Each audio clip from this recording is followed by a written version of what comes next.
बच्चों में नई बीमारी कोविड-19 से जुड़ी एक और आ रही है, जिसमें कि बच्चों में हार्ट से जुड़ी समस्या,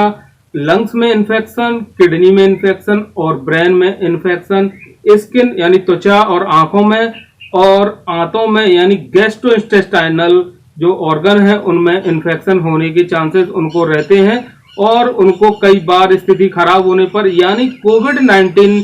के संपर्क में जो बच्चे आए हैं तो ठीक होने के बाद यानी उसमें कोविड-19 के जो यानी वायरस है वो फिर भी बना रहता है और लगभग यानी 5 साल या कम उम्र से लेकर 21 साल के जो लोग हैं इस बीमारी की चपेट में आ रहे हैं। तो इसलिए इसका नाम paediatric multi system inflammatory syndrome in children रखा गया है। इसमें होता क्या है यानी सूजन से संबंधित एक गंभीर बीमारी है, जिसे जैसे बच्चे को जो पेय पदार्थ या फिर स्तनपान करने में दिक्कत होती है, 5 दिन से ज्यादा उसको फीवर रहेगा यानी उसका ट्रीटमेंट करने के बावजूद अगर फीवर नहीं जा रहा है तो इसके सिम्टम्स हो सकते हैं इस बीमारी के। बच्चे में चिड़चिड़ापन, भ्रम की स्थिति, उलझन और सांस लेने में तकलीफ यानी फेफड़ों में इन्फेक्शन होगा इस बीमारी से। यानी गंभीर स्थिति उस कंडीशन में बन सकती है जब यानी कोविड-19 से जो प्रेग्नेंट लेडीज पीड़ित है और उसकी डिलीवरी हुई है और डिलीवरी होने के बाद में यानी इस तरीके के जो बच्चे हैं उनको यह बीमारी जल्दी लग सकती है या फिर जेनेटिक रीजन के चलते उनको पैदाइशी तौर पर कोई बीमारी आई है। तो आपने देखा होगा कई बच्चे ऐसे हैं जो नेबुलाइजर का इस्तेमाल कम उम्र में उनको करना पड़ता है, यानी वो अस्थमा के पेशेंट हैं, तो वो भी इस बीमारी यानी MIS-C से प्रभावित हो सकते हैं। वैसे सिम्टम्स के आधार पर हम इसका इलाज कर सकते हैं,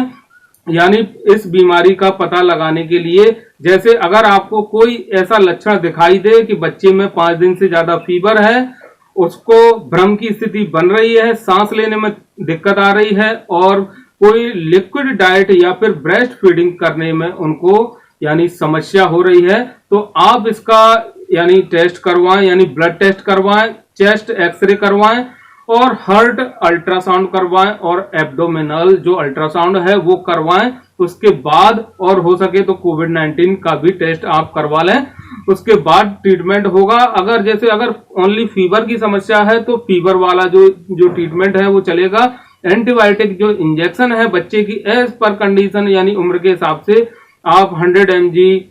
250 mg में जितने भी mg में आते हैं, हो सकता है मैं थोड़ा यानी वीडियो बनाते समय mg थोड़ा ज्यादा या कम बोल देता हूं, तो उस पर ध्यान न देते हुए आप उसकी स्थिति के अनुसार यानी उसको सांस लेने में दिक्कत हो रही है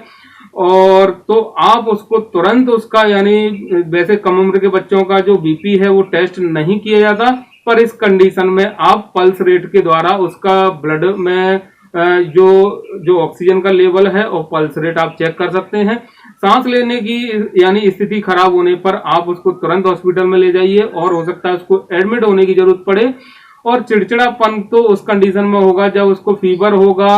और वो यानी जो डाइट है वो नहीं ले पा रहा है, चाहे किसी भी रूप में लेता हो, तो उसको वीकनेस के चलते या फिर बॉडी में पेन के चलते उसको चिड़चिड़ापन होगा। भ्रम की स्थिति में यानी उसके जो माइंड से जुड़ी उसको समस्या इस बीमारी के चलते हो गई है, तो आप ट्रीटमेंट कर सकते हैं सिम्टम्स के आधार पर। वैसे हम इसका इलाज कर सकते हैं, पर मेरी राय ये है, अगर मैं ज्यादा सच बोलूंगा तो मेरा पिछले वीडियो पे आपने देखा है कि कॉपीराइट स्ट्राइक अभी भी चल रहा है, तो वो 11 सितंबर को खत्म होगा। अगर मैं यानी आपको इस बीमारी या फिर कोविड-19 के चक्कर में आपको सच जो बात है वो बता दूं, तो हो सकता है मेरा जो दूसरी स्ट्राइक आ जाए, मेरा चैनल भी बंद हो सकता है। इसलिए मैं पूरी सच्चाई आपको नहीं बता सकता, केवल यही बता सकता हूं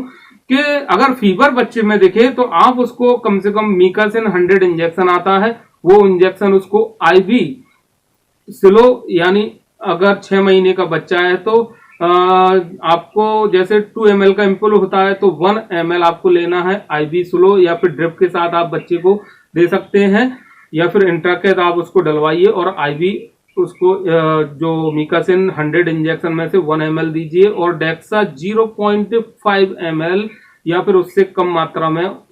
बच्चे की उम्र के अनुसार साथ में मिक्स करके या फिर अलग तरीका से हिप में भी लगा सकते हैं। तो 2 या 3 दिन ये देना होगा। एंटीबायोटिक बच्चों की अलग टेबलेट और जो इंजेक्शन है वो आते हैं, जैसे मॉक्सिकन सीबी की टैबलेट आती है और भी बच्चों की टैबलेट और सिरप आती है, वो दीजिए और उसको भूख में जैसे चिड़चिड़ापन है उस हिसाब से दवाई चलेंगी। तो मैं यही बता दूं, वैसे इस तरीके की बीमारी उन्हीं बच्चों को ज्यादा प्रभावित होंगी जो यानी या तो घर के अंदर या फिर एसी में ज्यादा रहते हैं, वो खेलते नहीं है। कहने का मतलब ये है जिन बच्चों की इम्यूनिटी डाउन होगी तो उन बच्चों को यह बीमारी जल्दी प्रभावित करेगी। या फिर इस तरीके के बच्चे जो यानी जेनेटिक रीजन उनके अनुवांशिक बीमारी यानी उनके माता पिता को जो बीमारी है और वो बीमारी पैदा होने के साथ उनको आई है, तो उनको भी यह बीमारी बच्चे को जल्दी हो सकती है। या फिर अस्थमा के जो बच्चे हैं उनको भी यह बीमारी हो सकती है। या फिर इस तरीके के बच्चे जिनके हार्ट में यानी होल है कई, यानी ऐसा हजारों या लाखों में से एक होता है, तो हार्ट वाला जो बच्चा है उसको ये बीमारी होने के चांसेस जल्दी रहेंगे, इम्यूनिटी डाउन रहेगी। तो आप कोशिश करिए, बच्चे को खेलने दीजिए। अभी खैर समय नहीं है, फिर भी बच्चे को आप यानी बिल्कुल मेढ़क, कुएं का जो मेढ़क है वो बना के ना रखें। इससे क्या होता है, बच्चे की पाचन शक्ति है वो कम होती है और बच्चा जितना खेलेगा उसकी मसल्स अच्छी होंगी, इम्यूनिटी बढ़ेगी और बीमारी से लड़ने की क्षमता बढ़ेगी। तो आपने देखा होगा जितने भी गांव के बच्चे हैं या फिर आदिवासी जो लोग हैं उनके बच्चे हैं, तो आपने देखा होगा उनको कम ही आपको कोविड-19 पॉजिटिव वो मिलेंगे या अभी आई है। उससे भी आप यानी इस तरीके के बच्चे जो देहाती क्षेत्र में रहते हैं, ग्रामीण क्षेत्र में रहते हैं या फिर आदिवासी क्षेत्र में रहते हैं, क्योंकि इस तरीके का बच्चा, एक रीजन ये है, इस तरीके के बच्चे धूप में रहेंगे, शुद्ध उनको एयर जो ऑक्सीजन मिलेगी, तो हर तरीके की वो डाइट कुछ भी खा लेते हैं और उनको पचाने की क्षमता उनकी ज्यादा होती है। इसलिए इस तरीके के बच्चों को किसी भी तरीके की यानी छोटी मोटी बीमारी नहीं लगती। तो छोटी मोटी बीमारी नहीं लगेगी तो बड़ी बीमारी लगने के चांसेस कम हो जाते हैं। तो बस आज के लिए इतना ही, धन्यवाद।